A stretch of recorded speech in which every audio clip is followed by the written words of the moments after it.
y dijo de 1 a 12. 1 cuando solamente lo detecten los aparatos, 12 cuando no exista nadie para contarlo. Listo. Entonces empieza a subir. Para que ustedes tengan una idea, cuando escuchen la intensidad que está de 6 para arriba, ya han habido daños en las construcciones. Comienzan a haber entre 5 y 6, comienzan a haber roturas de vidrio. Si el vidrio de la ventana de la construcción se rompió, no es porque alguien le pegó un cabezazo, es porque la estructura se movió. El vidrio es rígido, por lo tanto se rompe. Si la estructura se mueve, puede ser que se espere algún daño, ¿sí? Algún desprendimiento de revoque o demás. Es decir, la intensidad de 6 para arriba ya pueden haber daños en las construcciones. Nunca es un número exacto porque es una estimación. Y a ver, por ejemplo, un fuerte sismo de una magnitud 8,2 en pleno desierto, más de un camello asustado y una palmera inclinada, no va a haber mucho más daño que evaluar, ¿cierto? Ese mismo sismo en un barrio o en una construcción precaria, como aún hay en nuestro planeta, ¿sí? Seguramente va a provocar y a generar muchísimos más daños, con una intensidad mayor, ¿sí? Es decir, es una estimación de los daños. Tendrá que ver con la energía, con la distancia, pero también tiene que ver con la construcción y con lo que encuentra en la zona. Esta intensidad no es única porque va variando a medida que me voy alejando del epicentro. Las intensidades van a ir disminuyendo, ¿sí? Este es el mapa de isocistas, que es un mapa que une puntos de igual intensidad, que se hizo después del terremoto de Caucete. Entonces, ahí sí, si el terremoto fue en Caucete, pero a mí me llaman de Buenos Aires, yo le tengo que decir, mira, la intensidad de Buenos Aires fue de 4. Pero si estaba en Córdoba, le tengo que decir, mira, la intensidad fue de 5. ¿Ven cómo cambia? En cambio, la magnitud fue una sola. Fue el terremoto de Caucete, que fue de 7,4 de magnitud Richter. Más o menos es la idea de, pues mucha gente confunde los dos términos, magnitud e intensidad.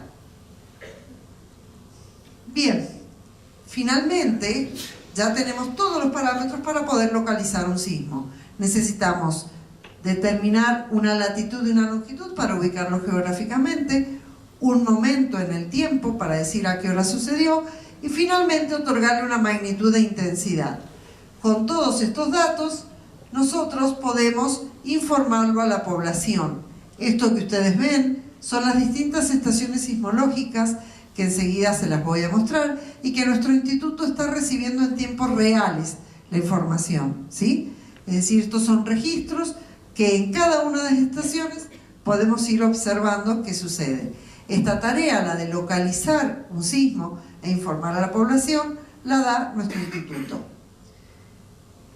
Ahora entro un poco más en tema que ya conocemos o que nos involucra a todos nosotros que nos dedicamos a construcciones. La ingeniería sismo resistente. La ingeniería sismo resistente es una rama de la ingeniería civil que se encarga de estudiar el comportamiento de las construcciones frente a eventos sísmicos. El INPRES trabaja en pos de la ingeniería, trabajando y redactando los reglamentos para tratar de que estas construcciones día a día sean más seguras. Esta de la onda P y la onda S que yo les dije, la primera es de compresión, sub y baja, la segunda es una onda de ondulatoria que nos mueve de un lado hacia el otro, es lo que siente un edificio.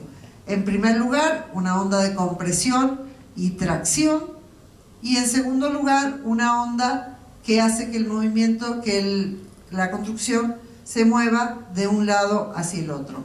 Si eso aún no quedó claro, vamos a ver lo que sucede, la comparación con lo que le sucede al edificio con una persona que va en un colectivo en una velocidad constante, de repente el colectivo frena, es decir, una aceleración o una desaceleración, y el cuerpo del hombre va hacia la derecha o hacia adelante.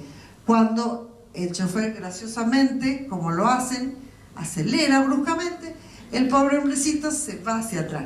Y ellos se ríen, los choferes, de vernos como hacemos nosotros. Pero bueno, esto que le sucede también le sucede a las estructuras. Los pies de este hombrecito son las patas de nuestra construcción. Cuando el terremoto mueve hacia la izquierda, en una aceleración hacia la izquierda, las patas hacen que el edificio se mueve hacia la derecha y las patas se doblan. Cuando va hacia el otro lado, porque el sismo va y viene, lo hace en el otro lado, en el otro sentido. Es decir, en definitiva, ¿qué siente la estructura? La estructura no sabe que le está moviendo el piso, lo que siente la estructura es que hay una fuerza horizontal que lo está empujando. ¿Bien? Mientras las patas, que son la columna, no se pueden mover. Entonces, esto es lo que siente el edificio. Por lo tanto, nuestra tarea está en determinar esta fuerza horizontal. Por eso, muchas veces nos pasa en San Juan que después de un evento se caen televisores en soportes de televisor, se caen ventiladores, y te vienen y te dicen: che, pero vos sabés que el técnico que vino se colgó, y joya, no le pasaba nada, y se colgó, el tipo era gordo, grandote. Claro, lo probó a cargas verticales. Ahora, ¿qué pasa con la carga horizontal? En San Juan, yo no puedo poner un soporte de televisor que está planeado, que está construido para soportar su peso propio, nada más en zonas como Buenos Aires. En mi provincia se va a mover de un lado para el otro. Las estanterías esbeltas son las primeras en caerse. Entonces, en mi provincia, donde existen fuerzas horizontales, porque esto, no le vayan a creer que le pasan a las construcciones, le pasan a todos los objetos. Por eso yo siempre le digo a los chicos: ¿dónde guardar el tallo de balitas para que no te lo saque tu hermano? Arriba, bien arriba. ¿Sabes que eso va a ser una ametralladora de balitas allá arriba cuando empiecen a caerse? Porque las cosas pesadas no deben estar arriba. Nuestros objetos se mueven por una fuerza horizontal también, igual que los elementos, igual que las construcciones.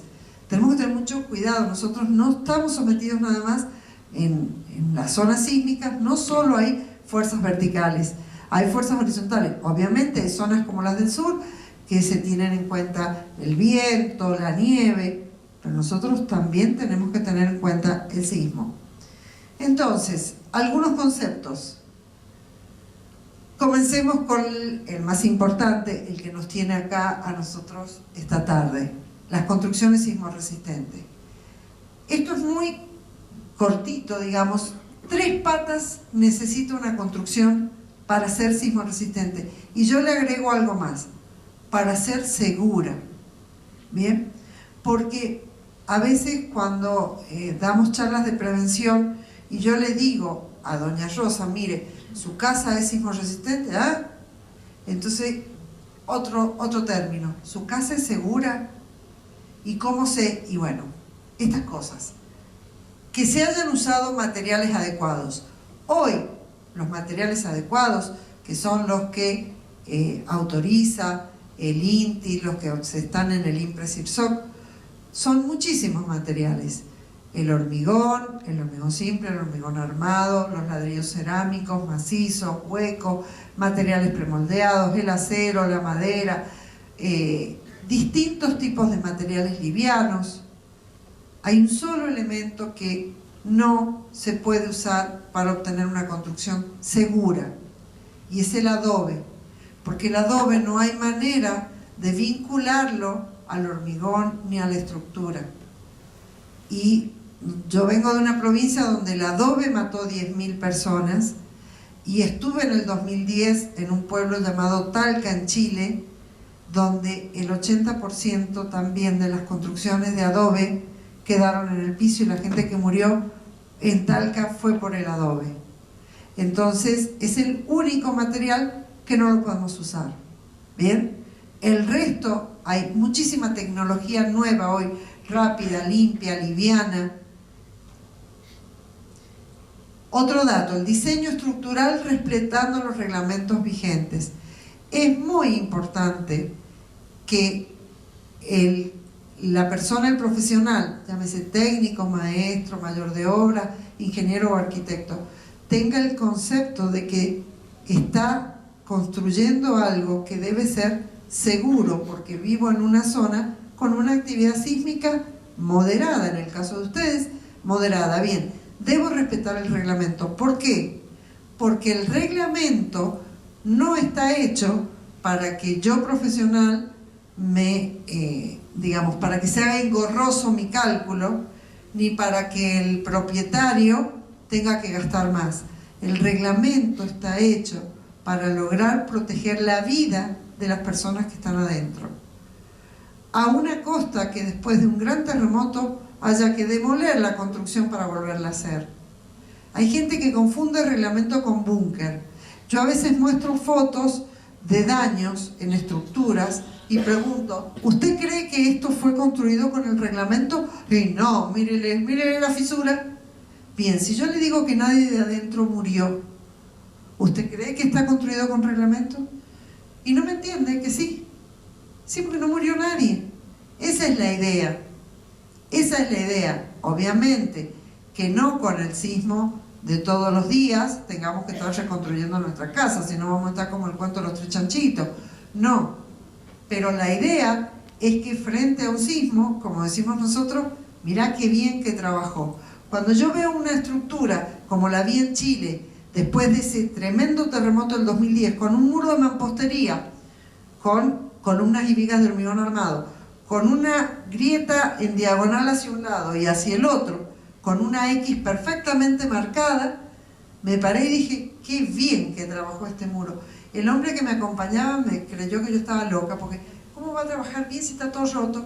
Pero es que realmente trabajó perfectamente, se ve perfectamente la diagonal en un lado, eso es lo que buscábamos. No se cayó nada, quedó la grieta, sí, hubo que sacar el muro, reemplazarlo, pero trabajó. Entonces, el concepto de diseño estructural respetando los reglamentos es muy, muy importante. Por eso los invito a que de a poco, a pasitos muy pequeños, vayan amigándose con los reglamentos, porque con eso están consiguiendo seguridad para la gente. Y por último, calidad de ejecución, que es un tema no menos importante, ¿no? Porque yo doy un ejemplo bastante burdo, pero digo, resulta que yo compro el mejor cemento, el más caro, el hierro mejor y el mejor ladrillo cerámico macizo. Pero resulta que mi primo, que es carnicero, está sin trabajo, entonces lo llamo. Entonces viene y me pone una bolsa de cemento, 2 hierros y 3 ladrillos arriba. Joya, me dice, mira, te terminé la pared. Claro, me utilizó el mejor material, pero el tipo no sabía hacerlo. Es importante una mano de obra calificada, ¿sí?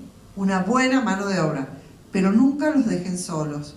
Siempre el profesional al lado, porque si no, adquieren tanta cancha en el trabajo que después le dicen al propietario, che, no paguéis más construcción de obras, estoy yo.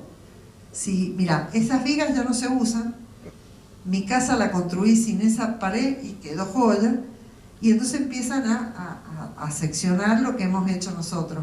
Así que todo esto se ve englobado por un profesional actuante, que esté desde la concepción de la obra hasta el final de la obra.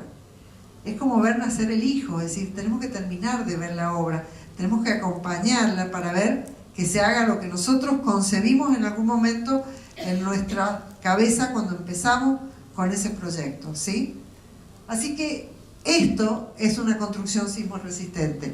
Acá les muestro las fotitos de nuestros reglamentos para que de a poco nos vamos poniendo en contacto con ellos. 2 términos importantes, peligrosidad y riesgo, porque la gente utiliza estos 2 términos como sinónimos y son totalmente opuestos. La peligrosidad es la ocurrencia esperada de un terremoto en una zona, es decir, es la actividad sísmica de la zona. ¿Puedo hacer algo yo? No, porque es la naturaleza. Por eso yo, cuando la prensa amarillista empieza, que no sé en qué lugar ha habido un método que detecta y puede predecir con anticipación cuando viene un sismo. Yo me pregunto, si yo vivo en una casa de adobe y me dicen que dentro de media hora hay un sismo, ¿qué hago? ¿Saco los muebles primero? ¿Saco a mi suegra que estaba en cama? ¿O sostengo las paredes con la mano? No sé. Díganme ustedes qué creen que puedo hacer. Es decir, la predicción hoy, donde vivo en una ciudad que está totalmente construida, con cables por todos lados, no entra la predicción. Trabajemos en la prevención. Ojalá algún día la ciencia encuentre un método certero que me diga con exactitud para que don Juan no se asuste y yo le diga que dentro de media hora y se me tire de un cuarto piso porque no anda el ascensor. Es decir, tiene que ser algo muy certero. Hoy no hay nada. ¿Qué hay? Prevención. ¿Qué es esto que están haciendo ustedes hoy? Tratando de capacitarse, de tomar conciencia, de tomar contacto con esto y comenzar a trabajar en la prevención. En cambio, el riesgo son las consecuencias que yo espero de un evento. Yo siempre pregunto, si hay una avenida sumamente transitada, ¿bien? La peligrosidad existe, es altamente transitada, sobre todo a hora de salida del comercio, ¿bien? Y yo cruzo con el celular en la mano. ¿Qué creen? ¿El riesgo va a ser alto o va a ser bajo? Sin mirar nada, cruzo así. El riesgo va a ser alto, ¿sí? En cambio, si yo cruzo y miro por un lado, miro por el otro, espero que el semáforo se me ponga en verde, el peatón, que me dé el paso para el peatón, el riesgo va a ser bajo. Ahora, ¿la peligrosidad la cambié? No. La peligrosidad está. Es el tráfico que tiene esa avenida o esa calle a esa hora. El tema está en la vulnerabilidad que yo le pongo, en la atención que yo le pongo. Yo podré ser más o menos vulnerable, decía más o menos boca abierta, pero es eso. Entonces, nosotros debemos trabajar en reducir el riesgo. Para poder reducir el riesgo, tengo energía que se libera, característica geológica de la zona, calidad de la construcción, tipo de economía, organización de los organismos de defensa y concientización de las autoridades para que la población pueda estar preparada. Es decir, es muy difícil que una población se prepare por sí sola si no bajan líneas de la parte del gobierno, porque cuando la seguridad pública empieza a ser tema de trabajo del gobierno, se comienzan a bajar líneas. Las defensas civiles dependen de los gobiernos. Entonces, si no hay una línea bajada, Defensa Civil nunca va a trabajar para formar brigadistas, ni controlar, ni ayudar las barriadas para que se preparen frente a un evento sísmico. Yo les digo algo, por ahí mucha gente dice, bueno, cuando hay un evento sísmico yo llamo a bomberos y ambulancia, ¿sí? ¿Sabe cuántos barrios, cuánta zona va a ser afectada? ¿Vos crees que van a venir a vos la ambulancia? Si hay edificios enteros en el piso.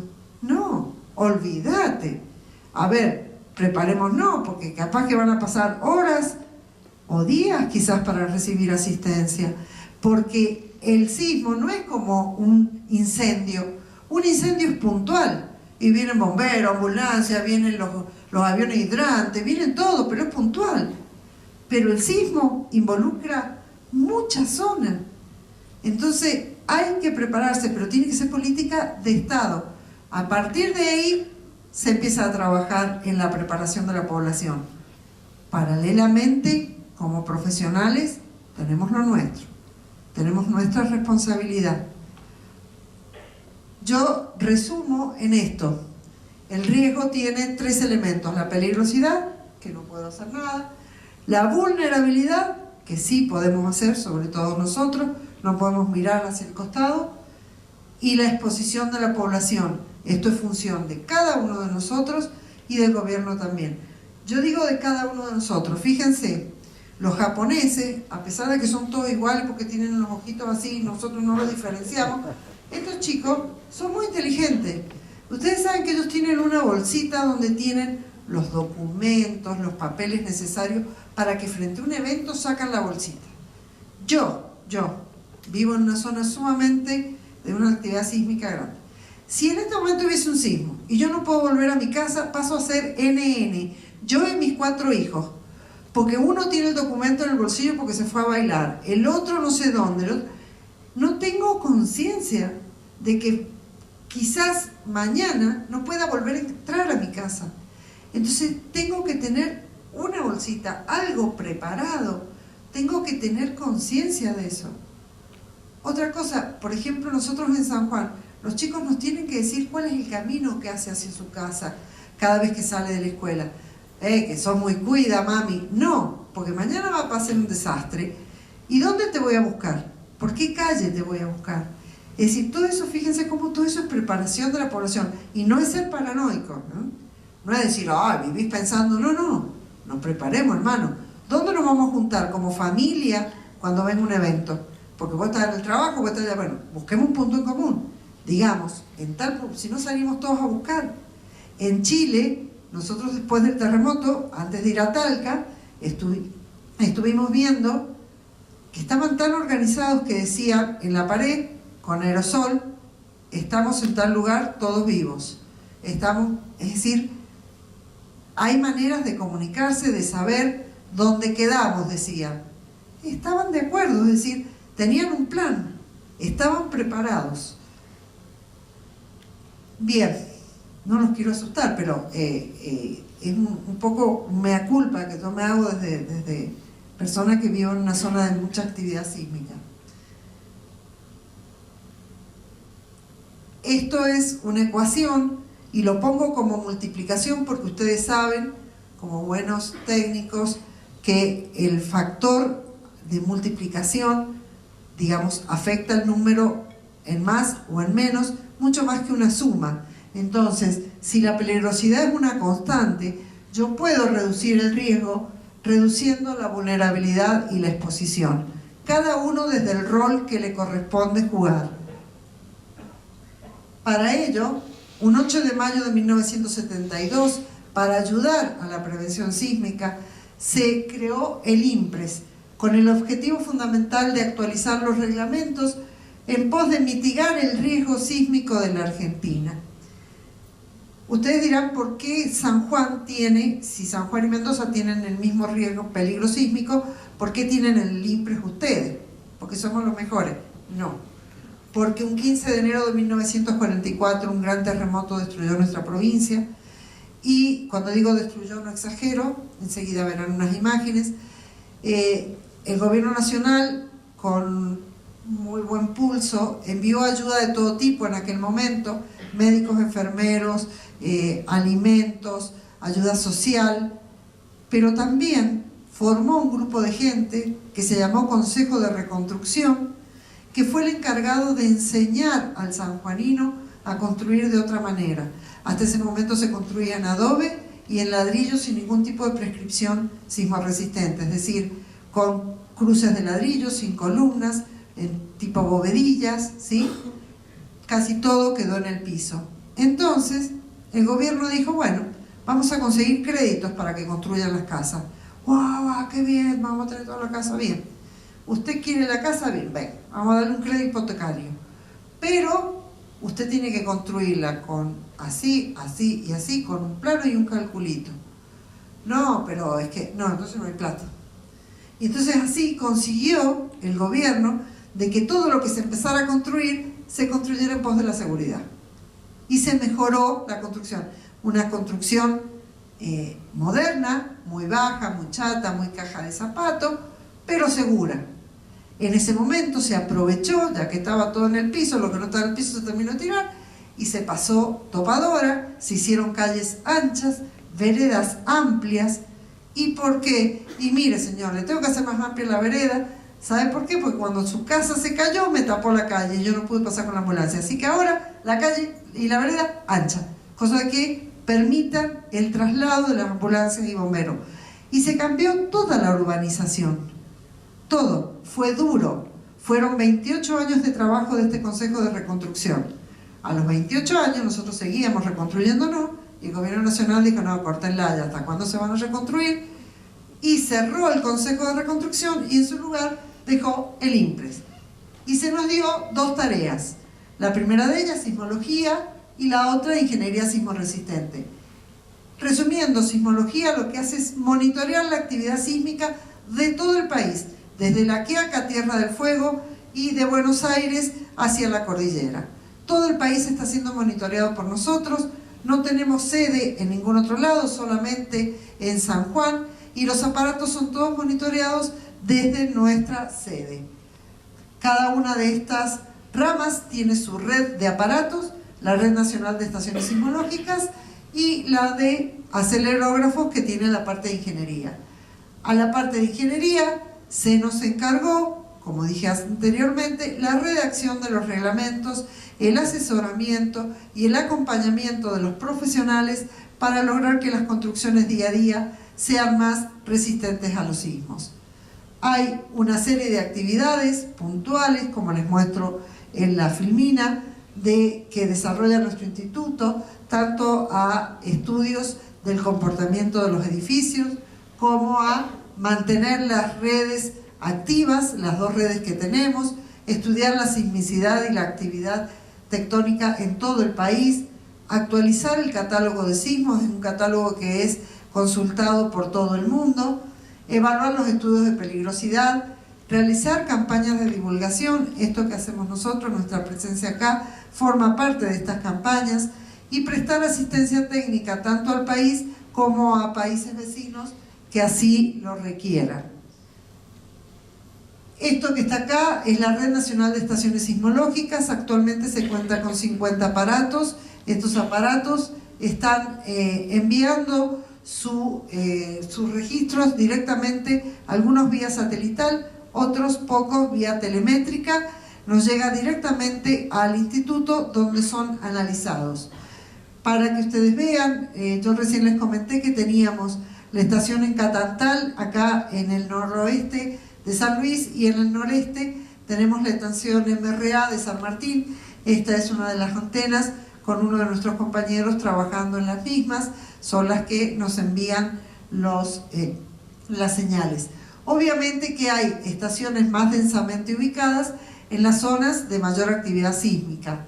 Acá en Córdoba hay una estación que hace un mes ha dejado de funcionar, pero en su lugar se va a construir acá en La Punilla una muy cerca que va a beneficiar también el estudio de la sismicidad de la zona de ustedes. Estos aparatos son justamente de MRA, de San Martín. Esto es un sismógrafo, en realidad es el sismómetro, es el que se mueve. El sismómetro básicamente es un aparato que está sólidamente unido a la Tierra y que tiene un péndulo. Cuando la Tierra se mueve, el péndulo, ¿sí?, por inercia, intenta quedarse y se queda quieto. Entonces el aparato se mueve y esto lo transmite como un pulso. Y esto es lo que se envía para poder graficarlos. Esto es, los aparatos se colocan en recintos donde se hace una excavación, se encuentra roca firme y ahí se instala. Y después arriba lleva una pequeña casucha, una pequeña construcción, que es la estación, ¿sí? Acá les muestro más de cerca el sismómetro. Estos aparatos en algunos casos se colocan en túneles adentro de la montaña, otras veces en unos pozos excavados en roca. ¿Por qué los ubicamos ahí? Porque deben estar alejados de ruidos. Estos aparatos son muy sensibles, es decir, si yo tuviera un sismómetro a mi lado y zapateo así, el sismómetro inmediatamente lo registra. Entonces, él no sabe diferenciar si es mi zapateo o es una onda sísmica. Entonces, se deben ubicar en lugares alejados de ruidos de tránsito, de agua, de árboles que se mueven. Lo mejor es la zona montañosa. Acá les muestro, esto es la estación de Cabiahue, pero de Cabiahue, con paneles solares, que son los que alimentan los equipos. Acá les muestro que las señales obtenidas en la estación son enviadas a través de diferentes tipos, como les dije recién, telemetría, satelital, etc. Llegan a nuestro centro de datos, esto sí está en nuestro instituto, y son recepcionadas y trabajadas a partir del software Earthworm, que es el que nos permite almacenar los datos de las 50 estaciones que están entrando. A su vez, cada estación tiene sismómetros verticales y sismómetros horizontales, es decir, que son bastante complejas las estaciones. Con estos datos que se encuentran almacenados a través del programa SEIMSCOM-3, automáticamente nuestro sistema puede determinar, localizar y darle una magnitud a un determinado evento. Este es el dato que inmediatamente ustedes pueden ver registrado en nuestra página web. Una vez que ha sido registrado automáticamente, los profesionales del INPRES de la parte de sismología, que trabajan los 365 días del año y 24 horas en turnos rotativos, ellos son los encargados, a través del programa SEISAN, de poder corroborar y corregir el dato del sismo. Todo esto, posteriormente, es volcado en nuestra página web. En nuestra página web, inmediatamente sucede un sismo, aparece en color azul. Este registro, estos datos que aparecen en color azul, indica que lo ha determinado el SEIMSCOM-3, que es el sistema automático. Una vez que el profesional lo revisa y corrobora y corrige algún dato, pasa a pasar a color negro. Esto indica que esto ya está fijo, este dato, ¿sí? Este lo hace a través del programa SEISAN y otros programas que se están trabajando en la actualidad. Y si la población lo ha sentido al sismo, pasa a tener color rojo. ¿Cómo nos enteramos? Hay un contador de visitas que indica que tanta gente ha entrado a la página, seguramente ha sido porque el sismo fue percibido. Ahora, este fue el último sismo que pude leer antes de cerrar mi escritorio cuando estaba preparando el viaje para acá, así que hice una captura de pantalla y lo traje. Una vez que ustedes tienen el sismo, hacen clic en el mapa y van a poder abrir la zona donde está la zona epicentral y las localidades cercanas al epicentro. Aclaro también, porque mucha gente dice ¿por qué es un mapa tan pobre, con tan pocas imágenes? Hemos tratado de alivianar la página para las consultas, porque frente a un evento sísmico es tanto el flujo de consultas que hay, que en el terremoto de Chile del 2016 hubo una saturación y mucha gente se quejó de no poder entrar a la página. Entonces ahora se han alivianado los gráficos y no estamos teniendo problemas, gracias a Dios, para consultar nuestra página. Y acá, fíjense, ¿alcanzan a leer? Esta mañana en la radio nos preguntaban a mi compañero y a mí, ¿por qué ustedes tienen tantos sismos y nosotros no? Entonces dije, porque usted no entra en la página web. Entra en la página web, ponga filtro, ponga San Luis, y yo pero he sacado unos poquitos de todos los sismos que ustedes tienen. Miren, fíjense, les voy a mostrar, ustedes no son magnitudes tan pequeñas. Este de 4 de Merlo fue, un ingeniero me comentaba esta mañana del de Merlo que había sentido, ¿sí? Fíjense todos los sismos. Perdón. ¿De qué fecha hasta qué fecha tenés ahí en la pantalla? Yo saqué del 2005 al 2018, pero aquellos de intensidad mayor de 3. Mayor de 3 saqué, ¿sí? Pero fíjense, me llamó mucho la atención este de febrero del 2005, de 4,8, fue bastante grande. Miren 38 kilómetros de profundidad, fue bastante superficial. Y